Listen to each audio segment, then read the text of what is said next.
Когда я переехала в Лондон, мне сразу сказали, чтобы я смирилась, что я никогда не куплю здесь свое жилье. Я, естественно, этому не поверила и начала разбираться. Почти год я разбиралась, как этот рынок устроен. И сегодня я расскажу, что же я узнала. Потому что, кстати, большинство людей, даже те, кто живет здесь десятки лет, не понимает, как эта система вообще устроена, как она работает и кому она выгодна. В Британии дом всегда был больше, чем крыша над головой. Это еще и символ принадлежности к классу и показатель твоего места в обществе. Если ты владеешь недвижимостью, то ты средний класс и выше. Если снимаешь, значит, по социальной лестнице ты ниже находишься. И такая логика работала десятилетиями. И вот впервые за 100 лет целое поколение среднего класса не может себе позволить никакое жилье. Сегодня мы с вами разберемся, кому на самом деле принадлежит Лондон, почему купить здесь жилье стало практически невозможно, почему тот, кто владеет недвижимостью, называется лордом, и есть ли способ обмануть эту систему.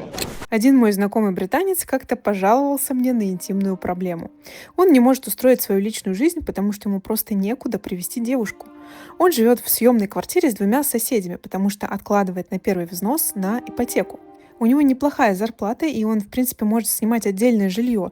Но его-то цель купить свое, и без первого взноса депозита сделать это нереально. Поэтому никаких свиданий с девушками. Вместо отелей он складывает все деньги в кубышку. И сейчас я объясню, почему так получается. Средний дом в Лондоне – это на самом деле не что-то такое впечатляющее. Обычно это 3 спальни, может быть небольшой сад. Часто это подуставший на самом деле ремонт. Да и жилой площади остается не так много. Знаете, сколько стоит такой дом? От 1 миллиона фунтов. Я вот, например, сейчас нахожусь в районе Кингстон, это даже не совсем Лондон, но даже здесь цены очень сильно впечатляют. Ну, что я говорю, давайте просто посмотрим на эти цифры. Средняя цена квартиры в Лондоне 559 тысяч фунтов. Чтобы купить ее, вам нужна зарплата не меньше 99 тысяч фунтов в год. Средняя зарплата в Лондоне 47 тысяч фунтов. То есть среднестатистический лондонец не может купить среднестатистическую лондонскую квартиру. Математика просто не сходится.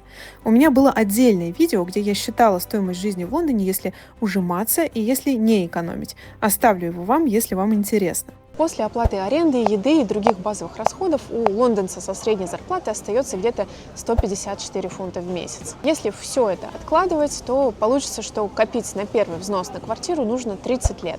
Это только на депозит, не на саму квартиру. Есть такой международный показатель доступности жилья. Сколько нужно средних годовых зарплат для того, чтобы позволить себе среднее жилье в каком-то городе. Нормальным считается, если нужно 3-4 годовых зарплаты. В Германии нужно 7 годовых зарплат, чтобы купить среднее жилье. В Париже 8, в Нью-Йорке 9, а в Лондоне нужно 12 зарплат. И это один из худших показателей среди крупных городов мира. И вот что добивает. Даже в самом дешевом районе Лондона, Баркин или Дегенхэм, средняя квартира стоит 335 тысяч фунтов. Для ипотеки вам нужна зарплата 59 тысяч фунтов в год. Это все равно выше средней зарплаты по всей Великобритании. Сегодня буквально нет ни одного района Лондона, где человек со средней зарплатой мог бы купить среднюю квартиру. И это при том, что новое жилье в Британии строится крайне медленно. Бюрократия, planning permission, экологические ограничения. У меня есть отдельное видео о том, почему в Лондоне такие цены на недвижимость и откуда здесь вообще взялся дефицит жилья, почему построить новый дом в Лондоне — это квест, который занимает годы согласований. Посмотрите, если интересно. И знаете, что самое обидное? Очень многие дома пустуют. Иногда идешь вечером мимо многоквартирного дома, а там не горит ни одно окно. Но об этом чуть позже. Сначала разберемся, какие вообще у тебя есть варианты, если хочешь жить в Лондоне. Первый. Снимать комнату с соседями и откладывать на депозит лет 30. Второй. Купить в паре часов от Лондона и тратить на дорогу по 4 часа в день. Ну или смириться со съемом, жить нормально и забыть про ипотеку навсегда. Большинство выбирает третий вариант. Не потому, что не хотят владеть своим жильем, а потому, что система устроена так, что первые 2 варианта просто нереалистичны для большинства. Ну и ладно, я вам не сказала еще про 4-й вариант. Не просто так я большую часть видео снимаю у Темзы. Некоторые в Лондоне просто покупают лодку и живут прямо на Темзе. Вот, пожалуйста, посмотрите, это сзади меня жилая лодка. В Лондоне есть целые сообщества людей, которые выбрали жизнь на воде. И по правде сказать, это реально намного реалистичнее, чем купить квартиру. Цены на такую лодочку начинаются от 25 тысяч фунтов. Но тогда возникает вопрос, если обычные люди жилье купить тут не могут, кто же тогда владеет всей этой недвижимостью? Скоро расскажу, но сначала хочу вас попросить поставить лайк этому видео и подписаться, если вам нравится моя подача. Здесь каждое воскресенье выходит видео про жизнь в Великобритании, а еще у нас с партнером художницы Аней Муховой есть свой клуб встреч, прогулок и экскурсий по Великобритании. Наше следующее мероприятие уже через неделю. Будет большая экскурсия по Ричмонду и особняку, которому 400 лет.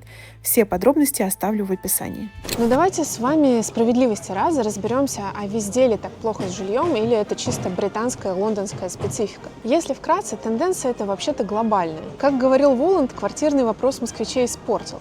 И сегодня он на самом деле испортил всех. Взять, например, Германию. Тут нужно выложить 7 годовых зарплат за среднее жилье. Это дорого, но в целом реалистично. Я, кстати, жила в Германии 2 года, и вот что скажу. Там традиционно высокая культура аренды. Снимать жилье там нормально, даже если это всю жизнь происходит. Это не позор. Поэтому немцы в меньшей степени чувствуют себя неудачниками, если не купили квартиру. Ну, давайте возьмем Южную Европу, Португалия, Испания. Там ситуация резко ухудшилась за последние годы. Лиссабон сейчас это один из самых недоступных городов Европы. Виной тому туристы, digital nomads и иностранные инвесторы, которые скупили все. Местные жители просто вытесняются из собственного города, и история эта очень похожая на лондонскую. Отдельная история – это Москва. Знаете, сколько средних годовых зарплат нужно, чтобы купить среднее жилье в Москве? 21. Это хуже, чем в Лондоне. С каждым годом жилье в столице становится все недоступней. Ну, а где реально доступно, это, наверное, Восточная Европа, ну и, кстати, некоторые города севера Англии.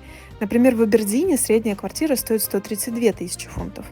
Вывод на самом деле простой. Жилищный кризис – это глобальная проблема, но Лондон – это, наверное, один из самых острых случаев. Все дело в том, что у Британии и у Лондона есть своя специфика, которой нет в других странах мира. Во-первых, это классовое разделение общества, это аристократия, которая больше 1000 лет, и это имперское прошлое. Кстати, про то, как вообще распад империи повлиял на британцев, хотят ли они вернуть назад свои колонии, у меня есть отдельное видео, и я там в том числе говорю про секрет привлекательности Британии, в частности Лондона, почему все так сюда стремятся попасть, но мало кто может себе это позволить. Ну а мы с вами подбираемся к самому главному парадоксу рынка жилья в Лондоне. Давайте попробуем, наконец, открыть тайну, кто владеет Лондоном.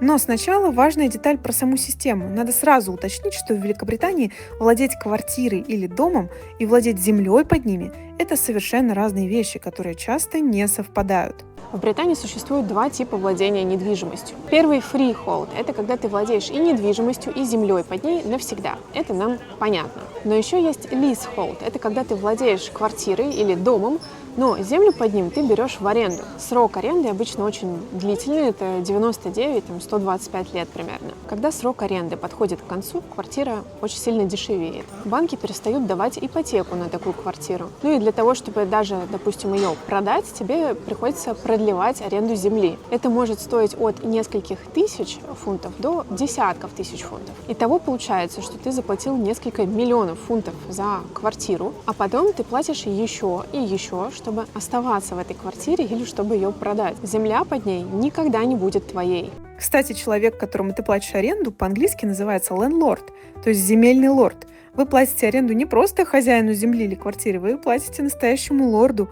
И получается, что средневековая феодальная система никуда не делась, просто теперь у нее другое юридическое оформление. В общем, в итоге вся эта земля принадлежит короне, церкви и лендлордам, то есть нескольким аристократическим семьям, которые владеют огромными кусками центрального Лондона. Это буквально собственность, которая передается из поколения в поколение со средних веков. Главный землевладелец Лондона – Duke of Westminster Хью Гросвенор.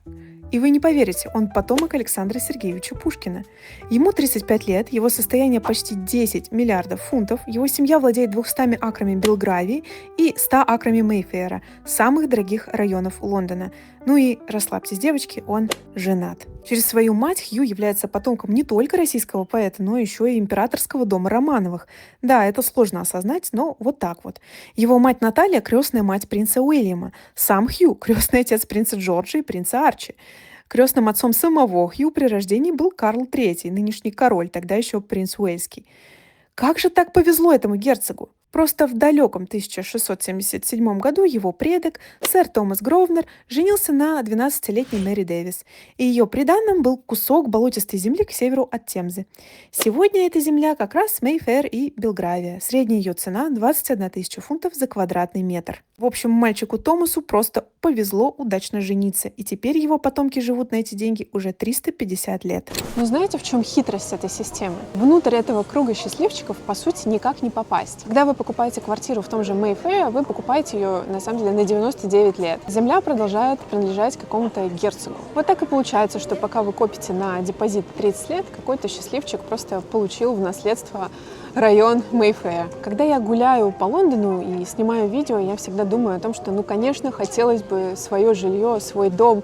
Некоторые из них такие красивые, прям очень хочется. Но, будем честны, позволить себе желаемое нам будет очень трудно. Возможно, наш удел — это купить какой-то небольшой домик где-то подальше от Лондона, ну или смириться с тем, что мы будем всю жизнь платить ренту лендлорду. Это и есть британская классовая система в действии и барьеры, которые на самом деле очень-очень трудно перепрыгнуть. Вы можете заплатить огромные деньги за частную школу. Ваши дети получат правильный... Спасибо, гусь. Ваши дети получат правильный акцент, воспитание, манеры и так далее. Вы можете даже купить классную, крутую квартиру или дом. Но вам никогда не получить в наследство то, чем другие владеют уже 7 веков. И даже купить у них не получится это. Если вы пройдетесь по самым дорогим районам Лондона, вы заметите, что хоть дома здесь очень красивые и ухоженные, часто они абсолютно пустые. Мало кто здесь живет. И вот какое этому есть объяснение. Рядом с аристократами есть другие землевладельцы, иностранные инвесторы, ближневосточные, азиатские и международные бизнесмены, которые купили недвижимость в Лондоне как финансовый актив, а не как место для жизни.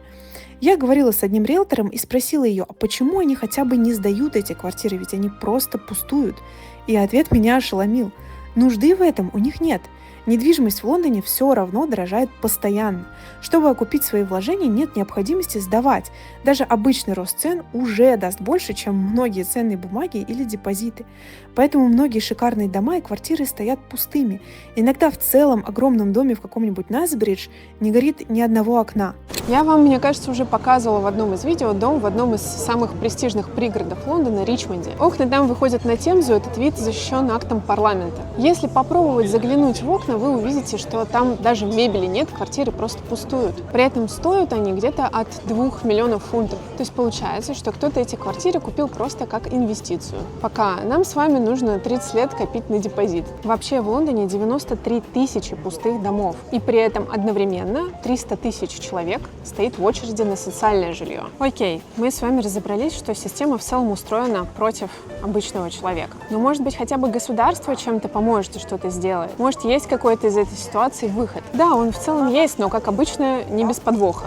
Вроде как существует ипотека без первого взноса, но на самом деле это ипотека Шрёдингера. По данным Money Facts, такая ипотека составляет около 1% вообще всего британского рынка ипотеки. За 2025 год было всего 24 такие сделки на весь Лондон, потому что критерии и условия там очень-очень жесткие. Но даже если вам удастся взять такую ипотеку или ипотеку с взносом 5%, это на самом деле не будет облегчением, потому что вы берете довольно большую сумму, и при этом процентная ставка у вас будет выше, чем по обычной ипотеке. То есть в итоге вы на самом деле заплатите намного больше, чем если бы вы накопили депозит.